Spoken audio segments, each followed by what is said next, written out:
I pored over the original Thomas Lamb drawings and historic photos until I had a clear understanding of the style of the room.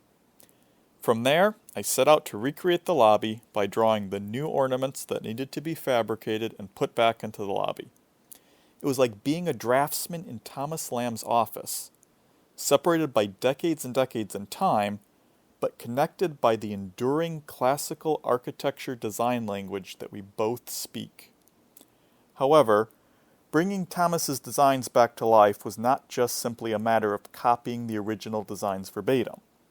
Whereas the original plaster had been applied over the masonry walls of the structure, the new lobby had metal studs added on top of the masonry shell. This meant the room was reduced in size by a few inches on either side, and so every line representing a molding or an acanthus leaf on the ceiling had to be adjusted accordingly.